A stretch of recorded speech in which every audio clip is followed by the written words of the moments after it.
spit that Wonderama shit, won't remain anonymous. Beast of the Southern Wild, New Orleans and Raleigh shit. Hush puppy staring down, beast along the bridge. The strength of a Jedi's in the code that we live, nigga. All right, everybody, what's good? It's LoDo. I'm honored to be here tonight chatting with one of my personal favorite MCs in the game right now, Rapsody. Thank you for having me. I'm looking forward to the talk. Absolutely. So I've been a fan, past few years. Got put onto you when I saw a tweet from Ninth Wonder. And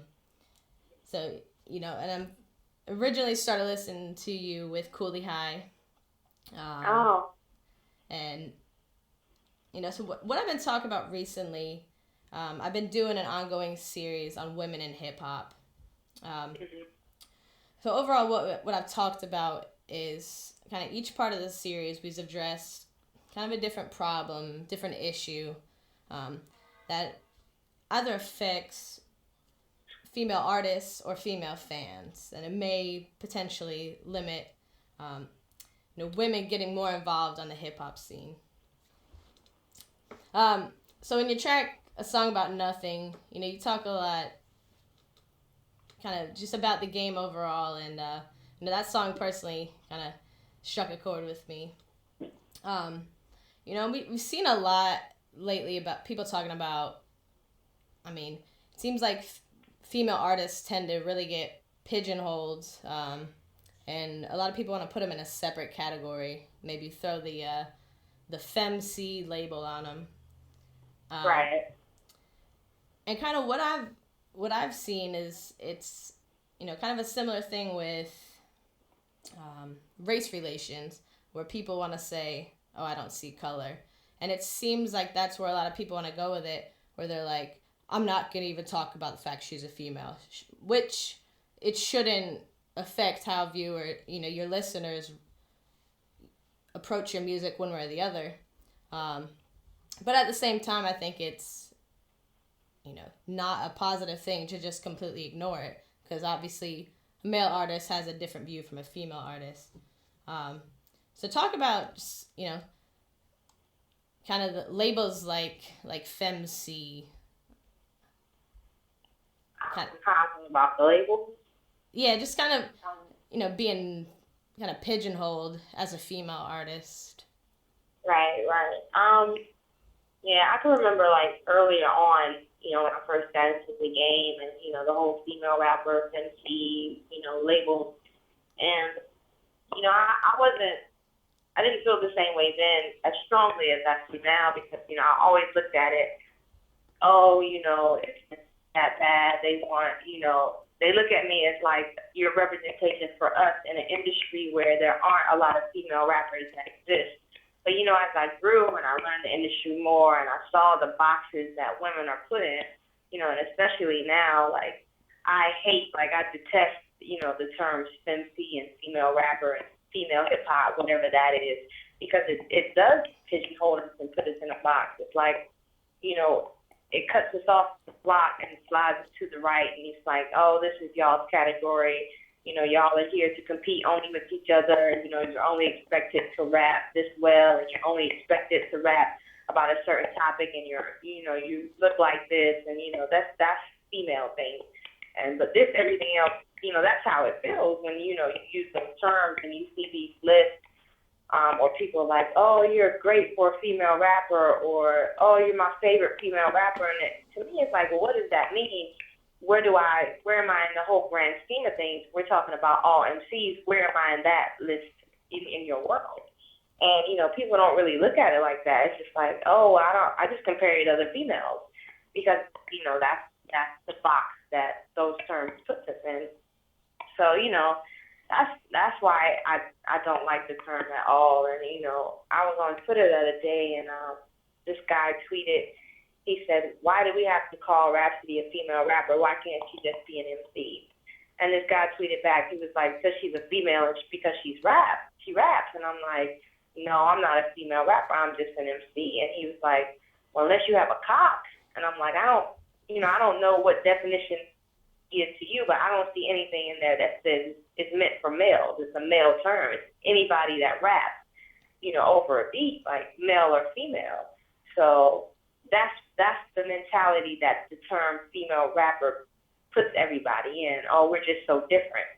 So yeah, that's what I feel about it. I think that's why artists like yourself and Jean Grey, just appeal to such a larger fan base than maybe other female artists do that are presented or portrayed to fit more of the characters that the mainstream industry is comfortable with.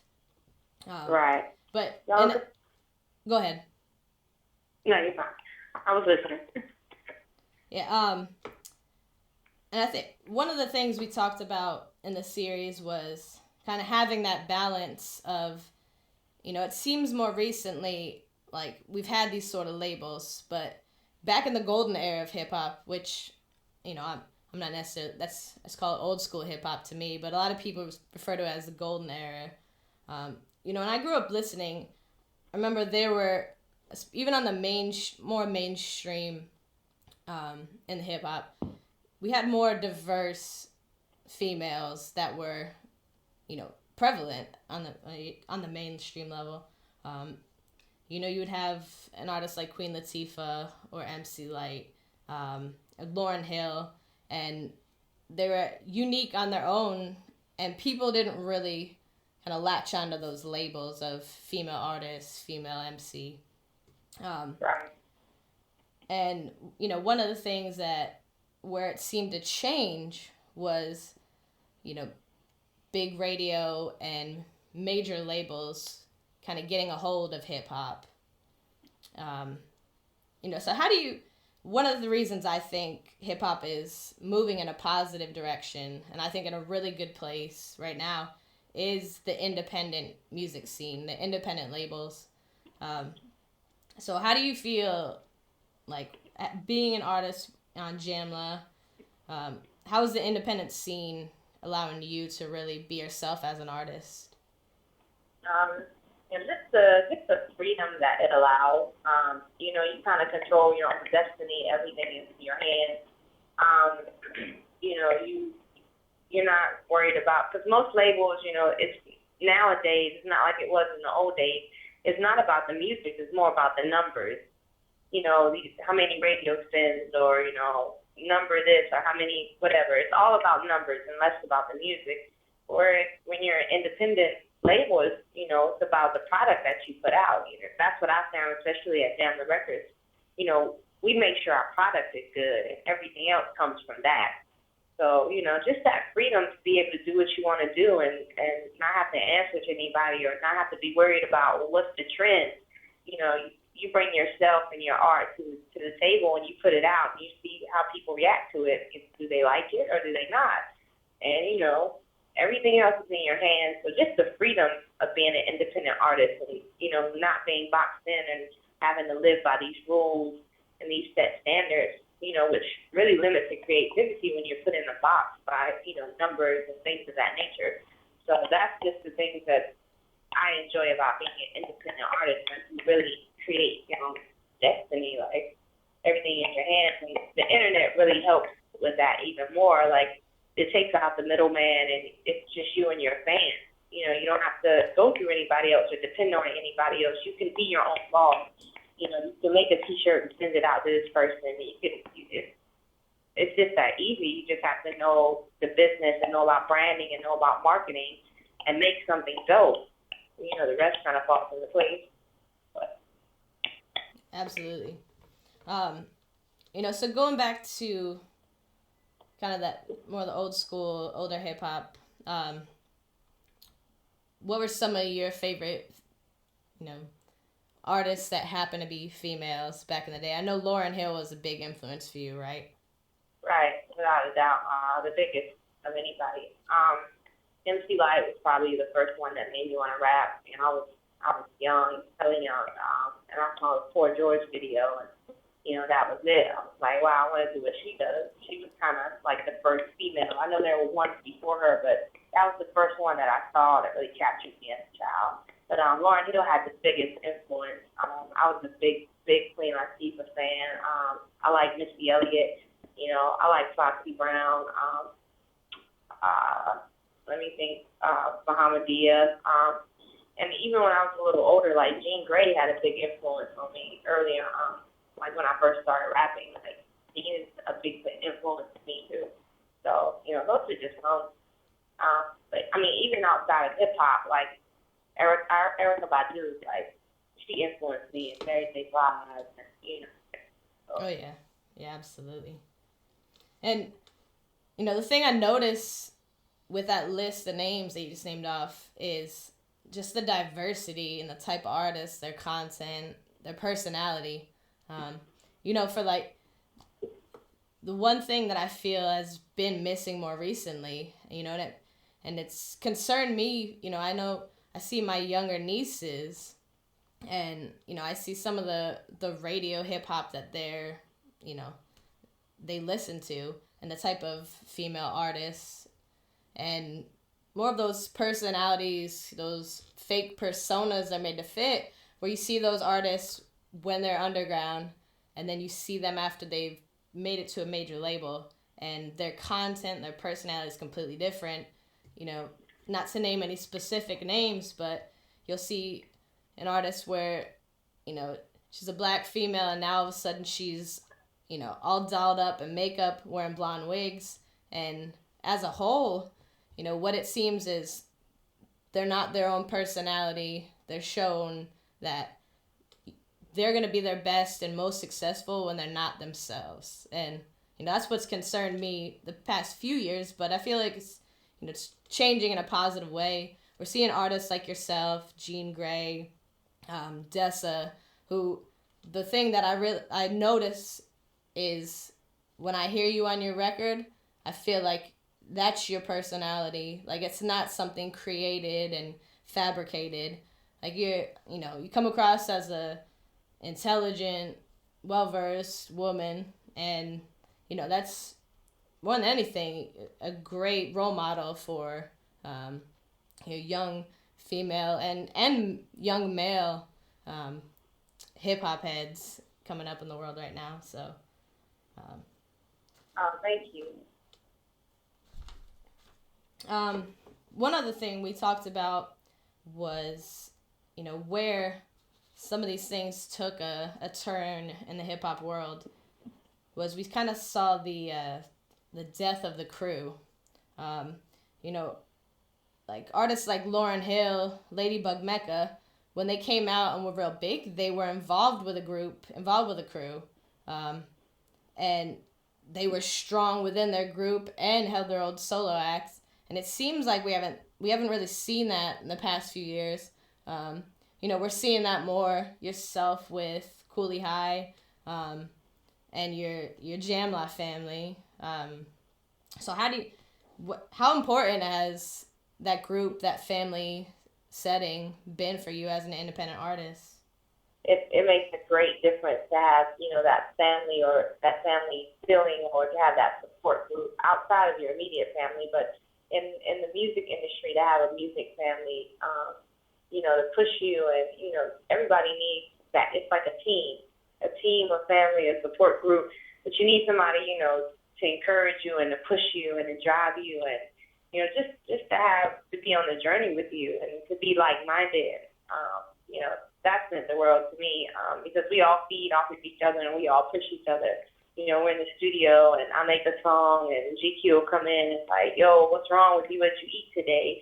Or he'll make a song and I'm like, yo, that's crazy. Like, you know, it's healthy competition within the group, but we do it out of love, you know, just to make the best music that we make. So to constantly be around talented individuals in your own crew and to have that push, and, you know, to have that support when you do something well and everybody's excited, and when they do something well, you're excited. Like, you know, that just makes the world a difference. You know, that's just being a team. Like, it's a lot better than being on your own. Yeah, so. Absolutely. So what's it been like, you know, when you first started working with Ninth Wonder? Let's talk about that a little bit. You know, it was crazy experience, just to sit back and like, wow, I'm signed with Ninth. I can remember the first time I met him, if he had listened to the first songs I'd ever written or recorded, and he heard something in it.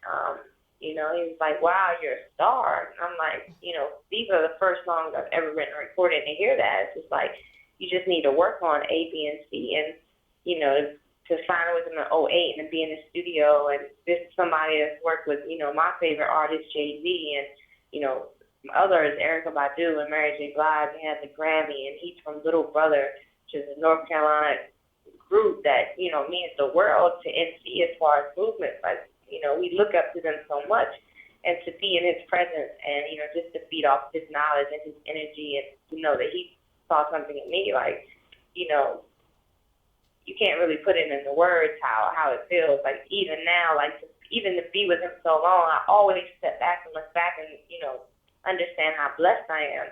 And out of anybody to be signed with him, like, he's just so patient, and he's just a teacher by nature. So, outside of music and teaching us, the art and the skill of it and how to be better MCs and better artists, he teaches us things about life, and he teaches us things about the business, because he really cares about us, and he wants us to be able to do this on our own and handle our own business and not have to depend on him.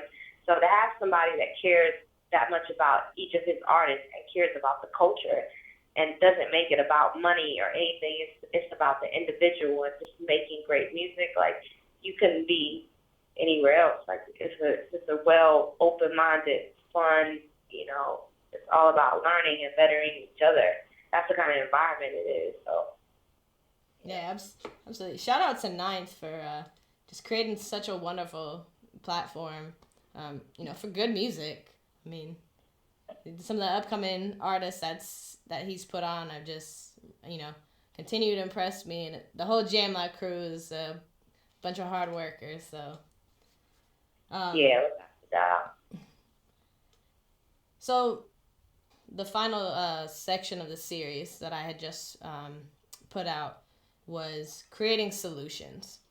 So the whole goal of my series was not to be another platform where somebody's bitching about what's wrong and this is what I don't like, this is what's wrong, and, this is who's ruining it. No, the whole goal was to say, all right, yeah, here's some problems we have, but what can we do to fix it? What can we do going forward? All right. Well, I really appreciate you coming through. Got a lot of respect for you as an artist, big fan, and, I'm really looking forward to more from you in the future. Again, if you guys haven't got out and listened to She Got Game, please go and check it out. Completely missing out. Again, thanks for coming through. So do you have any last words for your fans out there?